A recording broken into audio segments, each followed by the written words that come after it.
할렐루야, 반갑습니다. 우리 옆에 있는 분들 함께 인사하시고 또 가정 가운데서 예배 드리시는 모든 주의 사랑하는 자녀들에게도 성령님의 크신 은혜와 감동이 있기를 주의 이름으로 축원드립니다. 예, 오늘은 이제 철로역정 겸손의 골짜기에서 일어나는 일들에 대해서 한번 살펴보도록 하겠습니다. 보시면 에베소서 5장 우리가 먼저 이제 보셨을 텐데 10절에 보시면 끝으로 이렇게 얘기해서 결론을 맺습니다. 사도 바울이 전체 내용을 다 정리하면서 끝으로 얘기하는 거예요. 끝으로 정리를 하는데 이제부터 영적인 전쟁이 무엇인지를 이야기하는 거죠. 그러니까 앞의 이야기와 상관없는 것이 아니라 앞의 이야기와 굉장히 긴밀하게 연결되어져서 영적인 전쟁을 이야기한다고 이야기할 수 있습니다. 그래서 5장과 6장을 잠깐 간략하게 말씀드리면 관계 얘기를 하는 거예요. 그래서 먼저는 부부와의 관계, 남편과 아내와의 관계를 얘기하고 그 다음에 부모와 자녀 간의 관계를 이야기하고 그 다음에 상경과 종, 지금의 직장에서의 어떤 상사라든지 부하 직원과의 관계를 이야기한 다음에 그리고 나서 끝으로 영적 전쟁은 이거다라고 설명을 하고 있는 것입니다. 그래서 여러분 단순한 부부관계의 문제 혹은 자녀와의 관계 혹은 직장 상사하고 부하 직원과의 관계가 단순한 관계가 아니라 이건 영적인 문제라는 거예요. 이걸 우리가 분명하게 생각해야 돼요. 그리스도인의 관계는요 항상 여러분 삼각관계예요. 나와 너와의 관계만이 아니라 나와 너와 주님과의 관계예요. 항상 여러분 이거를 우리가 생각해야 하는 것이지요. 그래서 단순하게 나와 너와의 관계로만 생각한다면 많은 일들을 우리는 부딪히게 됩니다. 얼마나 나와 너 위에 그 주님과의 관계를 여러분 인식하고 있으십니까? 부부간의 문제를 생각할 때 영적으로 생각해 본 적이 있습니까? 부부간에 어떤 갈등이 있어요? 미움이 있어요? 어떤 거에 불만이 있어요? 어떤 문제가 되면 자꾸 어딘가가 부딪혀요. 계속 뭔가 부딪혀요. 갈등이 거기에서 심화되고 있어요. 그거는요 영적 문제예요. 지금 사단이 비집고 들어와서 그 약한 부분을 자꾸만 부대끼기 때문에 거기서 남편과 아내와 끊임없는 똑같은 지점에서 갈등하고 있는 거예요. 그걸 우리는 얼마나 영적인 문제로 바라보고 있냐라는 거죠. 부모와 자식 간에도 마찬가지입니다. 부모가 자녀들을 대할 때도 어떤 부분에서는 화가 나게 되고 어떤 부분에 잠깐 집착하게 되어지고 어떤 부분에 잠깐 집착하다 보니까 아이들이 오히려 엇나간단 말이에요. 이걸 여러분 그냥 나와 자녀와의 문제가 아니라 주님과의 삼각관계 트라이앵글에서 봐야 이걸 영적인 문제로 우리는 인식할 수가 있는 거예요. 직장에서도 마찬가지입니다. 여러분 상사라든지 혹은 부하 직원과의 문제 있을 때도 그 사람과의 관계에서만 문제가 일어나는 게 아니죠. 어떤 관계가 갈등이 있습니까? 어떤 미움이 있어요? 원망이 있어요? 그러면 항상 그리스도인이라고 하는 것은 그 당사자들과의 관계가 아니라 주님과의 트라이앵글 관계라는 것을 우리가 인식할 때 이거를 영적인 문제로 바라보면서 영적 전쟁을 여기서 할 수가 있다라는 것이죠. 여러분 사단이라고 하는 이 단어 자체가 여러분 디아블로스라고 하는 단어. 그러니까 사단은 여러 가지 이름을 갖고 있는데 그 중에 디아블로스라고 하는 그 단어가 하나가 있어요. 이 뜻이 뭐냐면 디아라고 얘기하는 것은 비투인 사이란 얘기야. 너와 나 사이.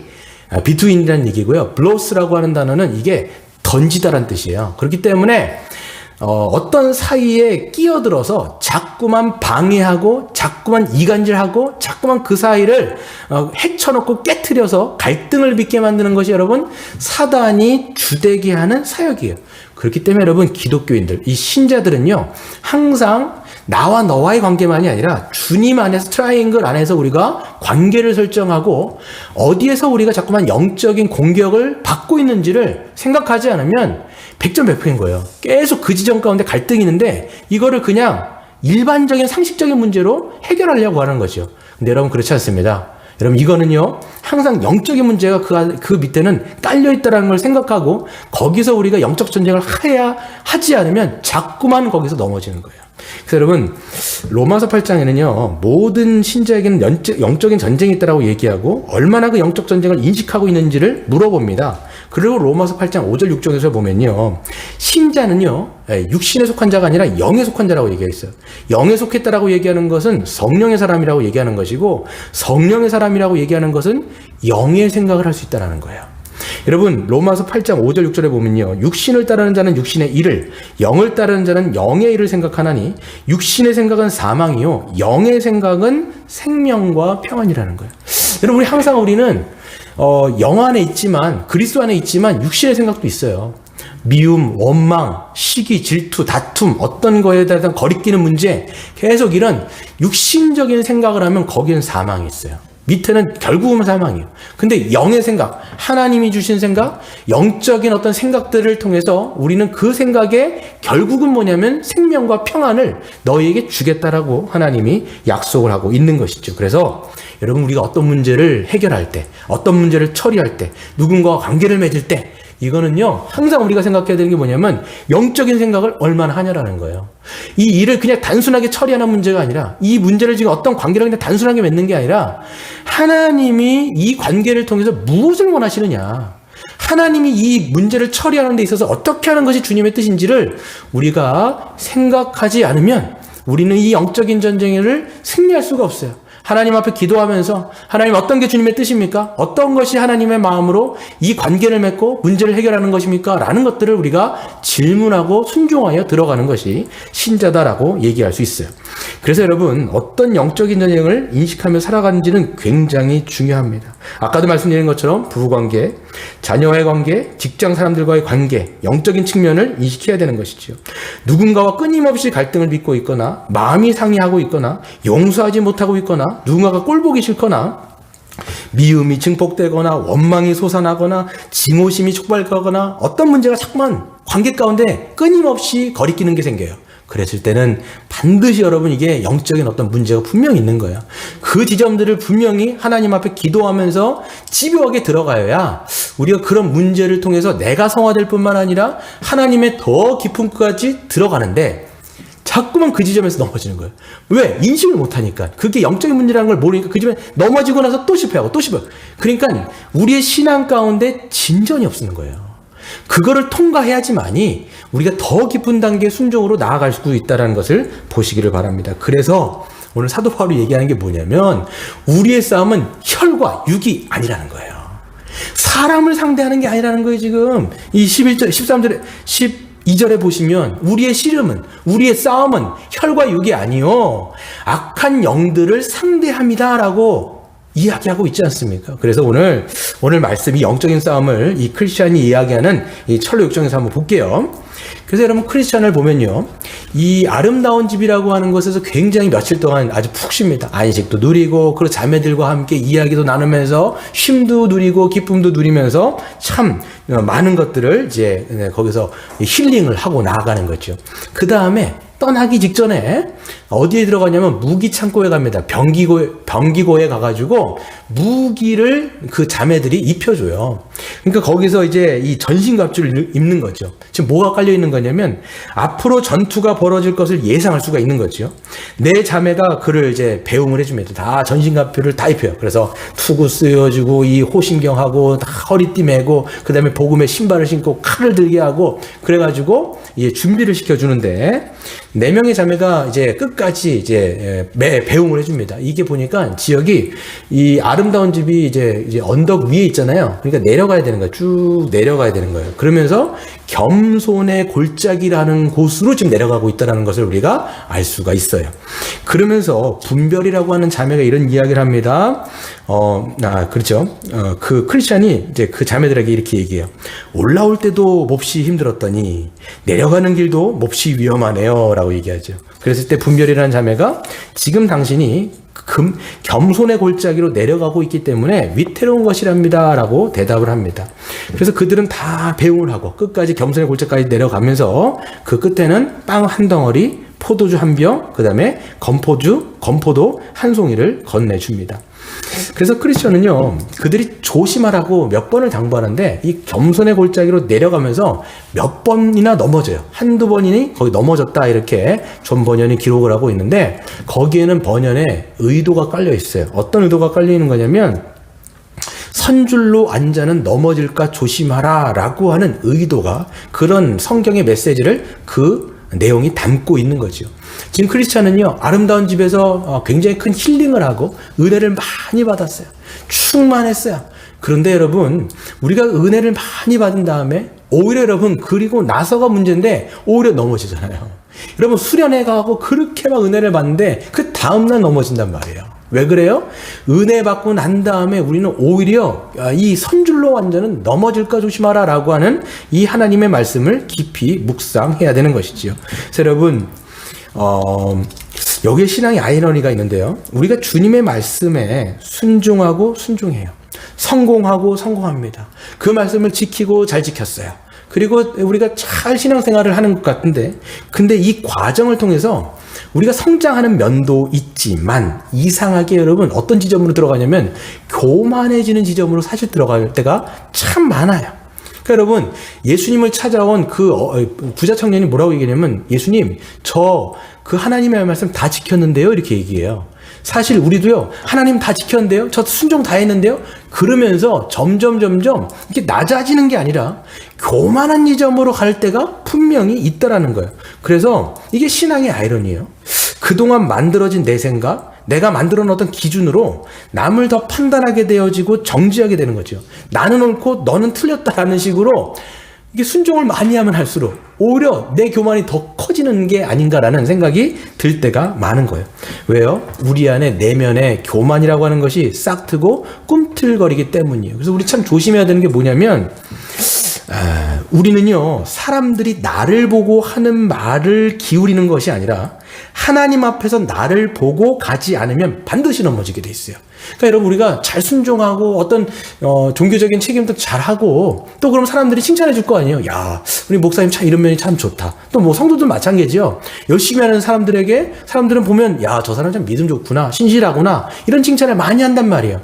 그런데 여러분 보시면요, 그런 사람의 칭찬이 오히려 우리를 교만하게 만들 위험이 굉장히 농후합니다. 그래서 사람들의 말을 듣고 내가 그런 것처럼 생각하는 게 아니라 우리는 항상 초점이 어디가 있어야 되냐면 예수 그리스도예요. 하나님이 나를 어떻게 생각하시고 어떻게 바라보시는지를 보지 않으면 자꾸만 사람들의 시선에 인식해서 나를 포장하게 만들고, 내가 더 어떻게 보면 어깨에 뽕을 넣게 만들고, 그래서 오히려 교만한 그런 마음들이 싹 트는 거죠. 오히려 그게 아니라 오늘 보세요. 은혜를 많이 받은 크리스찬, 충만한 크리스찬, 근데 오히려 겸손의 골짜기로 내려가면서 넘어지잖아요. 미끄러졌다고 얘기하잖아요. 이게 여러분 우리의 일반적인 모습이다라고 얘기를 할 수가 있는 거지요. 그래서 보면요, 두 번째, 크리스찬은요 이제 내려왔어요. 겸손의 골짜기에 내려왔습니다. 나중에 보시면요, 이 겸손의 골짜기가 이제 이름 그 자체예요. 겸손해질 수 있는 골짜기로 내려온 거예요. 하나님은 항상 우리에게 이런 겸손의 골짜기를 지나가게 하세요. 그러면서 뭘 느끼게 하시냐면, 하나님 없이는 우리 아무것도 못한다는 것을 계속 알려주시는 거예요. 이 겸손의 골짜기가. 거기서 마주친 게 있죠. 누구예요? 아볼로엔이에요. 여기서 아주 더럽게 추악하게 생긴 게 아니라, 그렇죠. 더럽고 추악하게 생긴인가요? 하여튼, 그래서 이 추악하게 생긴 괴물 한 마리와 마주칩니다. 이름이 아볼로온이에요. 사탄이란 뜻이죠. 근데 그는 이제 괴물과 마주치자 이제 도망하고 싶었어요. 그렇지 않겠어요? 얼마나 흉측하게 생기고, 얼마나 힘이 세 보이고, 그냥, 내가 지금 갖고 있는 걸로 안 되겠는데? 라고 하고 도망칠 뻔한데, 도망칠 수가 없어요. 왜 그러냐면, 등짝이 허전하기 때문입니다.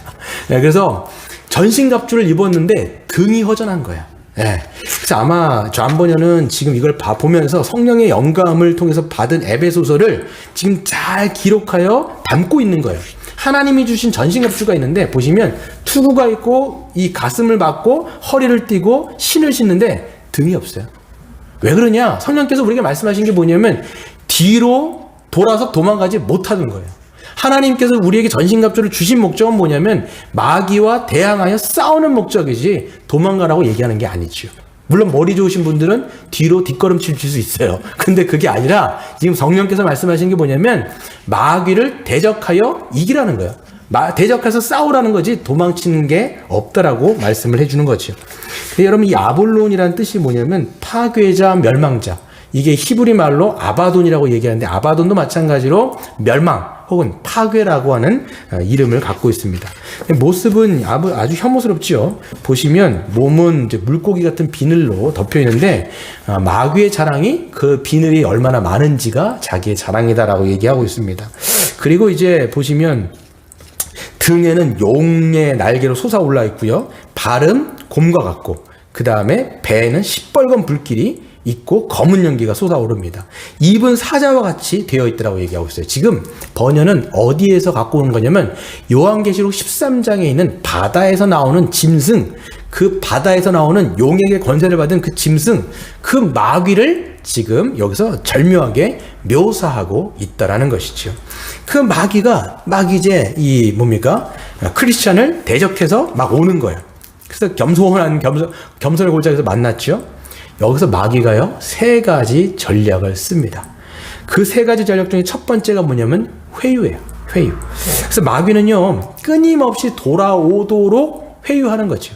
원래 크리스천도요, 은혜 없음이라고 하는 멸망의 도시에서 누구의 졸개였냐면 이 마귀의 졸개였어요. 그렇기 때문에 마귀의 졸개였는데 이제 자기의 품을 떠나가지고 예수 그리스도를 따라가잖아요. 그러니까 가만히 있겠습니까? 우리도 마찬가지죠. 우리가 사단의 졸개였을 때는요, 사단이 절대로 건드리지 않습니다. 왜? 어차피 자기의 품 안에 있는 사단의 자식이기 때문에 안 건드려요. 근데 우리가 회심하고 예수를 만나고 예수님을 따르게 되어지면 그때부터는 불천지 원수인 거예요. 그렇기 때문에 이때부터는 막 하는데 처음에 하는 게 뭐냐면 회유책을 쓰는 거예요. 야, 거기 가봤자 별거 없으니까 나한테 다시 돌아와. 잠깐 돌아와. 라고 얘기하죠.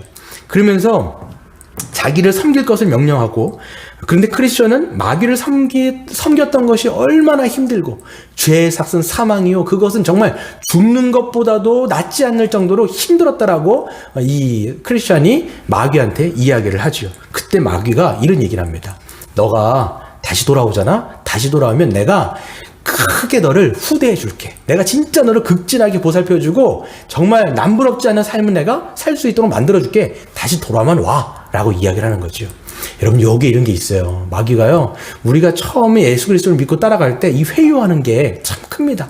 다시 세상으로 돌아가면 얼마나 그게 거기가 환란이, 그 기쁨이 있고 더 쾌락이 있고 이런 것을 더 보여주고 맛보게 하면서 따라오게 하는 거죠. 예전에 한번 제가 소개했던 목사님 계셨는데, 그 장광우 목사님이라고 PK 사역했던 분이잖아요. 그분이 이제 나이트 DJ를 이제 했다가, 그러니까 전혀 예수를 몰랐을 때, 그렇게 하다가 나중에 군대에서 예수님을 만나게 되고 회심을 한 거예요. 그래서 자기는 너무 큰 변화를 이제 만났죠. 그래서 군대에서도 예수님을 따르면서 많은 이제 고난도 감내를 했어요. 근데 나중에 군대에서 제대를 하고 세상에서 이제 자기가 어떤 잡을 하면서 살아야 되잖아요. 근데 살 길이 막막한 거예요. 나는 변했다고 생각하는데 여전히 세상이 나를 바라보는 시선은 똑같은 거예요. 그러다 보니까 이분이 다시 어디로 가냐면 나이트 DJ로 또 들어갑니다. 그래서 뭐 어떻게 하냐면, 아이 그렇지, 뭐 하나님을 찬양하는 방식이 뭐 CCM만 있고 뭐 꼭 교회에서만 해야 되나? 그냥 나이트에서도 내가 하나님을 찬양할 수 있지 않은가? 라는 마음을 먹게 돼요. 근데 그분이 솔직하게 얘기하더라고요. 아, 주님의 뜻은 분명한데 자기가 그때는 금전이 너무 절실했기 때문에 그런, 어떻게 보면 그 회유에 어떻게 보면 미끼에 낚여가지고 자기도 양심에 알았대요. 이건 주님의 뜻이 아니라는 걸 알았지만 금전이 너무 급했기 때문에 그때 그냥 그런 마음을 먹고 들어갔다라는 거예요. 그러면서 했는데 처음 했을 때 더 잘 되는 거예요. 이거를 얘기하는 게 뭐라고 그분이 얘기하냐면 마귀의 보너스가 있다는 거예요. 저는 그 얘기를 딱 들으면서 단어가 너무 절묘한 거예요. 그래, 마귀는 보너스를 줘요. 다시 주를 따르다가 자기를 따라오는 사람이 있다면 거기서 더 뭔가를 부어줘요. 세상에서 잘 되게 하고 어떤 미끼를 더 던지게 되고 더 넘어가지 못하도록 세상에서 더 크게 막 성공을 시켜버리는 거예요. 그러니까 거기 성공에 휘둘리면 누가 다시 나오겠습니까? 그러니까 이런 마귀의 보너스로 해가지고 세상 가운데 나오지도 못하도록 만드는 회유책을 쓰는 거죠. 그때 크리스찬이 중요한 얘기를 해요. 이렇게 회유를 할 때 뭐라고 얘기하냐면, 아볼로나 잘 들어라.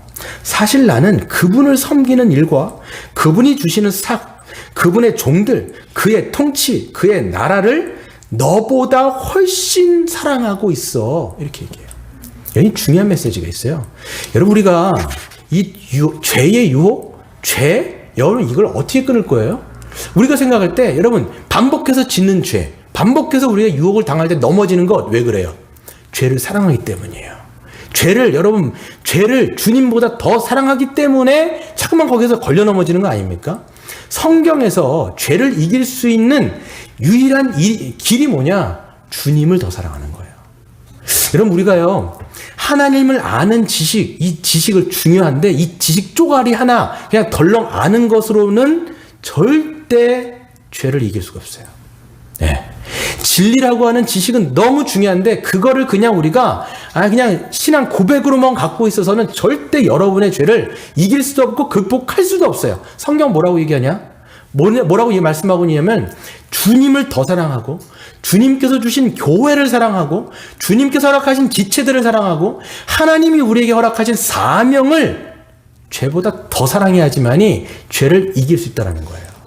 그게 여러분 크리스찬의 고백을 통해서 존 버년이 우리에게 지금 알려주고자 하는 메시지인 거예요. 그러니까 여러분 누구도 내가 의지로 죄를 끊어야지 절대 못 끊는다라는 거예요. 절대 못 끊습니다. 인간의 죄성은 굉장히 여러분 소 힘줄보다 더 찔기 때문에 안 끊어져요. 언제 끊어지느냐? 십자가로 끊어지고 십자가를 붙들고 그 사랑에 우리가 매일 때 여러분 그 죄를 이길 수 있고 거룩한 삶으로 나아갈 수 있다라는 것들을 우리가 볼 수가 있는 것이죠. 세 번째. 그래서 여러분 우리는요 선하신 주님을 그죠? 그 다음에 이제 마귀가요 그 회유에 넘어오지 않자 다른 전략을 쓰는데 두 번째 전략이 뭐냐면 협박이에요. 마귀는 두려움, 공포 이걸 참 유발합니다. 장래에 대한 공포, 현재 삶에 있어서의 어떤 깨어짐 이런 것들을 계속 촉발하는 거예요. 계속 무서움을 주는 거예요.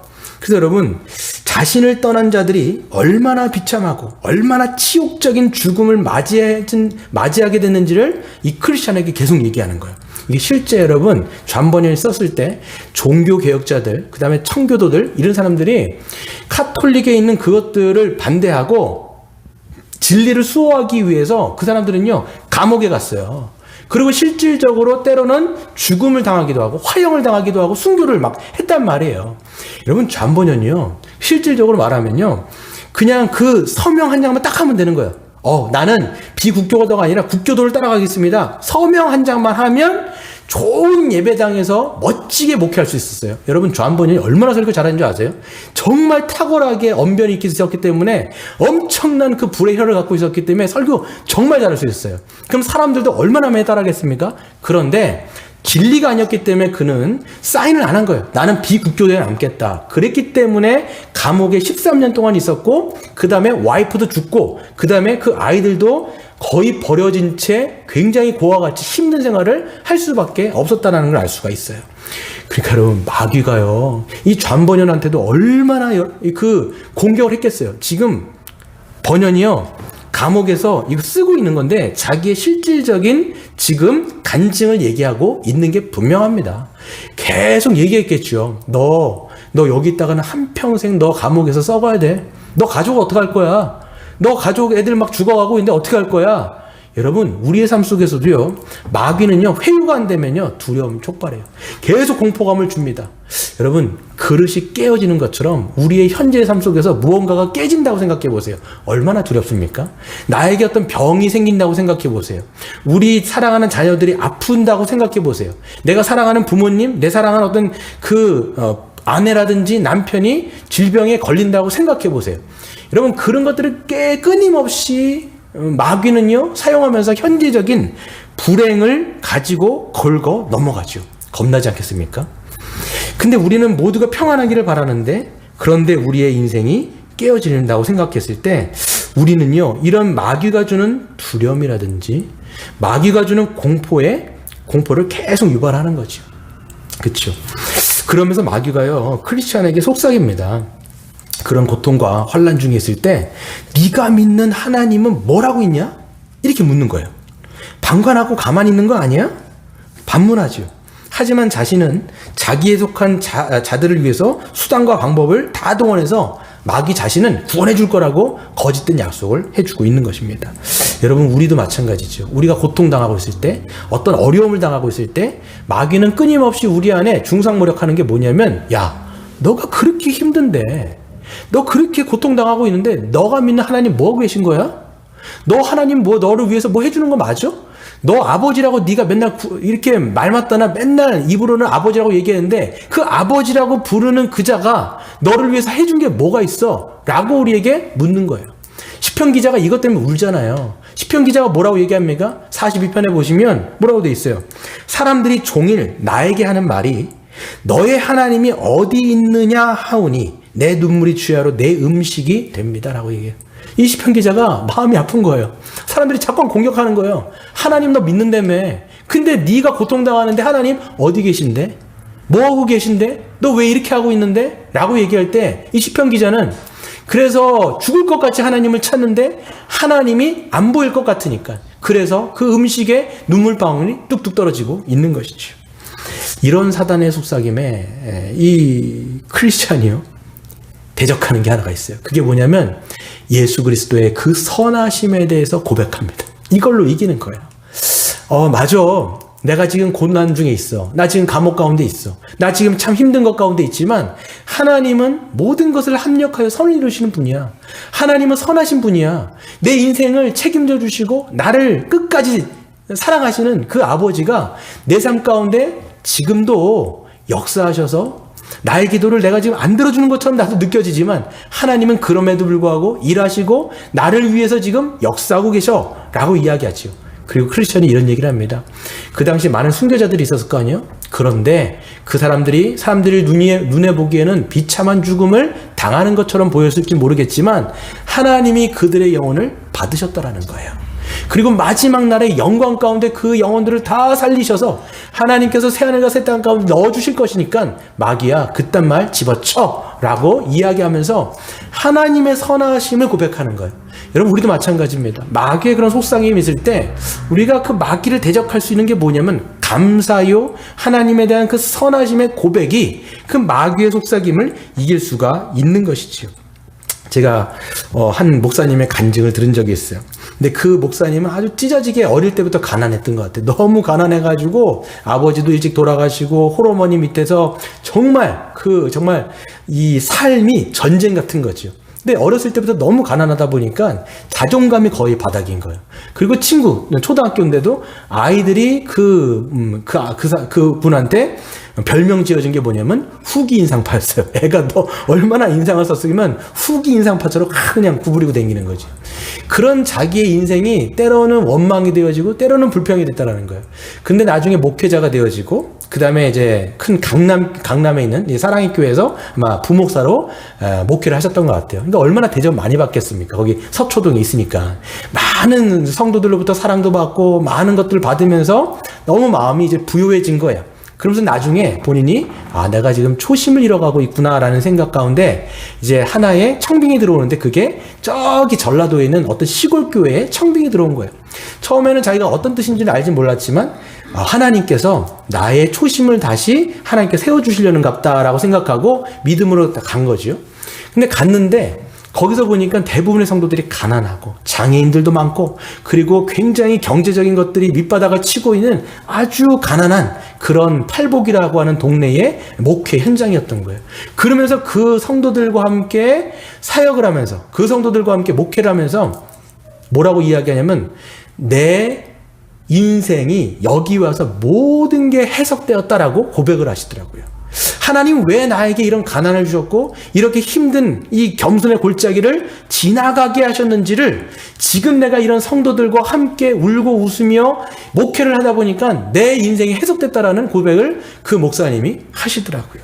여러분 우리는 마찬가지입니다. 하나님이 인생의 골짜기 가운데 겸손하게 우리가 걸어갈 수 있도록 이걸 주시는데 한 시인이 있어요. 제인 이글스톤이라고 하는 시인이 골짜기라고 하는 그래서 이렇게 얘기합니다. 삶은 때로 견디기 힘들어 보이기만 한다네. 슬픔과 고통, 재앙만 가득하고 그런데 그때 난 기억할 것이 있다네. 그건 그 골짜기에서 내가 자라난다라는 것일세. 내가 만일 산의 정상에서만 머물러 있고 고통을 전혀 경험하지 않는다면 난 하나님의 사랑을 감사할 줄도 모르는 헛된 인생을 산 것이 아닐까? 내 비록 배울 것이 아직 많이 남아있고 내 자람은 너무 더디기만 하고 내가 도달할 산의 정상을 포기하지는 못하지만 그 골짜기에서 난 자라고 있다네. 그렇죠? 그래요. 우린 골짜기를 걸어갈 때 그때 분명히 하나님은 우리를 인도하고 계신 거예요. 우리를 낮추시지만 그것을 통해서 우리는 이 시인이 이야기하는 것처럼 자라가고 있다네. 자라가고 있다네. 주님께서 우리를 돌보시고 있다네. 이런 고백을 할 수가 있는 것이지요. 마지막 말씀을 좀 마칠게요. 마귀가요, 협박을 해오고 넘어오지 않자 결국은 하는 게 뭐냐면 약점을 공격합니다. 이 세 번째가 있어요. 이 세 번째가 끊임없는 참소입니다. 약점을 공격해요. 크리스천이 얼마나 그동안 많은 유혹에 넘어졌는지, 얼마나 많은 죄에 넘어졌는지 그 약점을 막 후벼 파고 들어오는 거예요. 여러분, 사탄은요, 우리가 지난 여름에 한 것을 다 알고 있어요. 우리만 아는 게 아니라 마귀는 지난 여름에 아무도 모르지만 마귀는 알고 있어요. 그 지난 여름에 한 것을 가지고 계속 우리에게 들이미는 거예요. 너 이거 했지, 너 저거 했지. 계속 이 크리스찬한테 막 얘기를 하잖아요. 그러니까 이 크리스찬이 여기에 반격을 하는데 뭐라고 얘기하냐면, 네가 아는 것보다, 네가 나한테 말해준 것보다도 나는 더 나쁜 거 많이 했어, 이렇게 얘기해요. 그런데 주님이 나 같은 자를 위해서 십자가에 죽으셨고 보혈을 흘리셨으며 그 보혈을 통해서 모든 죄악을 다 덮어주시고 용서해 주시고 내가 있는 이 모습 그대로를 주님께서는 나를 받아주셨다라고 예수님의 그 도피성으로 피해버리는 거예요. 여러분, 이게 신앙입니다. 여러분, 마귀는요, 끊임없이 그런 약점들을 가지고 공격해 오지만 우리가 할 수 있는 것은 뭐냐면, 그때 마귀의 참소, 이 참소 계속 끊임없이 참소할 때 우리는 그리스도의 피로 숨어야 돼요. 피로 숨는 자가 여러분 이길 수 있어요. 양심에 여러분 이 충동지를 잠재울 수 있는 게 뭐냐면 그리스도의 보혈로 덮으셨다. 나는 그렇게 했지만 주님이 순종하셨다. 주님이 용서해 주셨고 나의 모든 것을 덮어주셨고 나를 받아주셨다라고 하는 그 믿음으로 우리는 참된 안식을 누릴 수가 있는 거죠. 여러분, 말씀을 마칠게요. 마귀는요, 모든 전략이 막히자 공격을 시작합니다. 공격을 시작하는데 결국 전투가 벌어지죠. 마귀는요, 불붙은 화살과 창을 끊임없이 던져댑니다. 그가 전신갑주로 무장해 있었고, 근데 이제 손에 믿음의 방패가 있었죠. 여러분, 이게 철로역정에 보면 방패가 있었다고 얘기하는데 그건 믿음의 방패입니다.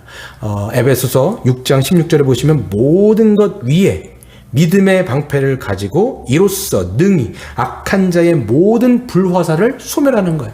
그러니까 마귀는 끊임없이 그런 불화살을 쏘지만 믿음의 방패가 있으면 돼요. 그리스도께서 누구시냐? 그리스도께서 우리를 위해서 무슨 역사를 이루셨느냐? 그리스도께서 우리에게 장차 어떤 일을 행하실 것이냐? 라고 하는 그 믿음만 우리가 가지고 있다라면 어떠한 정죄와 참소와 공격에도 우리는 이길 수가 있다라는 거예요. 근데 여러분 보시면 믿음을 가지고 있었지만 크리스찬이요 많이 좀 부상을 당합니다. 머리도 좀 당하고요. 이런 손과 발에도 상처를 입게 되죠. 그럴 때 이런 얘기를 해요. 분별해야 할 때가 되었다라고 생각한 크리스찬은 칼을 빼어들어 그 다음에 공격하기 시작합니다. 여러분, 우리의 마지막 무기는 이 말씀의 검이에요. 말씀의 검. 그래서 여러분, 믿음과 말씀의 검은 같이 가는 거죠. 믿어야 되는데 무엇을 믿어야 되는지 하나님의 말씀을 통해서 우리는 보게 되는 거예요. 하나님의 약속이 거기에 담겨 있기 때문에 그 약속을 우리가 끊임없이 바라보고 믿음으로 이겨 나가는 거죠. 하지만 마귀의 공격에 부상을 당한 그는요, 치열한 이제 이 싸움이 시작되자 한나절 반이나 되어지는 이 긴 시간 동안 싸움 때문에 기진맥진하죠. 거의 죽게 되었습니다. 거의 죽게 되었을 때 마귀가요, 이제 일격을 가합니다. 확 크리스찬을 이제 눌러가지고 죽이려고 하는 거죠. 발톱을 세워가지고 크리스찬의 이 목줄을 끊어버리려고 하는 이 시점에 여러분 누가 등장하시냐면 하나님이 도우신다는 거예요. 크리스찬 보세요. 이게 여러분 절묘한 거예요, 지금. 여러분, 하나님의 도우심이 어떻게 보면 어쩔 때 이 겸손의 골짜기 끝에 갔을 때, 정말 우리가 어떻게 내 힘으로 아무것도 안 된다라고 생각했을 때 하나님이 간섭하시고 하나님이 개입하셔가지고 그가 하나님이 주시는 용기를 가지고 마지막 일격을 그가 갑니다. 크리스찬이 이제 마귀의 뱃대지를 찌르는 거죠. 그래가지고 어떻게 합니까? 그에게 상처를 입히고 그가 큰 상처를 입혀주게 됩니다. 그러면서 여러분 미가서 7장 8절을 이렇게 이야기하죠. 나의 대적이여 나로 말미암아 기뻐하지 말지어다. 나는 엎드러질지라도 일어날 것이요 어두운 데 앉을지라도 여호와께서 나의 빛이 되실 것이미로다. 로마서 8장 37절 그러나 이 모든 일에 우리를 사랑하시는 이로 말미암아 우리가 넉넉히 이기느니라. 아멘. 여러분, 하나님이 우리에게 정말 그 골짜기를 지나갈 때 힘을 주시면서 일어날 수 있도록 그리고 일격을 가할 수 있도록 우리에게 도우신다라는 것이죠. 그러면서 여러분 크리스찬이요 상처를 받았지만 공격을 다 받은 다음에 다 싸운 다음에 그리고 마귀에게 상처를 입히고 미소를 띈 다음에 그 다음에 뭘 하느냐? 하나님께 감사해요. 하나님의 도우심에 감사하고 또 감사합니다. 하나님을 찬양합니다. 이때 누가 등장하느냐면 누군가가 등장해갖고 그 생명나무 잎으로 요한계시록 22장에 나오는 생명나무 잎으로 그의 상처를 닦아주기 시작하면서 원기가 회복돼요. 여러분 이게 뭐냐면 우리가 하나님 앞에 감사할 때 하나님은 분명히 성령을 통해서 성령님은 우리의 치료자 아닙니까? 성령께서 우리의 모든 싸우면서 당했던 모든 상처들을 치유하시며 거기 안에서 회복을 주신다라는 메시지가 분명히 있는 것이지요. 여러분 우리가 골짜기를 지나가요. 나중에 다음 주에 보겠지만 겸손의 골짜기가 끝이 아닌 거예요. 우리가 영화를 보면요 겸손의 골짜기 나왔으면 그때는 해피엔딩 좀 좋아져야 되잖아요. 사망의 음침한 골짜기로 또 들어가요. 이게 영화 시놉시스를 만들더라도 좀 멋지게 뭐 해야 되는데 우리의 인생이 그렇지 않다는 거예요. 겸손의 골짜기, 사망의 음침한 골짜기 이렇게 지나가면서 생각해야 될 게 있습니다. 우리는요 이 크리스천은요 이 겸손의 골짜기를 지나가면서 어떤 생각을 했을 거냐면 내 힘으로 되는 게 아무것도 없구나. 이거 분명히 생각했을 거예요. 우리도 마찬가지로 겸손의 골짜기를 지나가면서 생각해야 되는 게 뭐냐면 내 힘으로 되는 거 없구나. 하나님이 돕지 않으면 우리의 일은 아무것도 안 되는 거야 생각하잖아요. 근데 여러분 우리가 일상이 이렇게 막 돌아갈 때 보면요 어떤 생각이 드냐면 저도 마찬가지인데 일상이 그냥 잘 돌아가네 이렇게 생각해요. 그냥 마치 주님의 손길이 없어도 그냥 이게 돌아가는 것처럼 그냥 잘 돌아가는구나. 주님이 은혜 베풀어 주시지 않아도 잘 돌아가는구나 이렇게 생각할 때 주님은요 그럴 때 어떨 때 우리로 하여금 겸손의 골짜기로 지나가게 하세요. 그러면서 이게 저절로 돌아가는 게 아니라 주님이 지금 보호하시고 인도하심 가운데 우리가 삶이 진행되고 있다는 사실을 알려주시고 깨닫게 하시는 거죠. 그러면서 우리로 하여금 겸손하게 하시고 겸손을 배우게 하시는 것이죠. 우리도 이 영적인 전쟁 우리가 어떻게 싸울 거냐 오늘 세 가지를 기억하시고 우리가 믿음으로 승리하시는 저와 여러분 되시길 주의 이름으로 축원드립니다.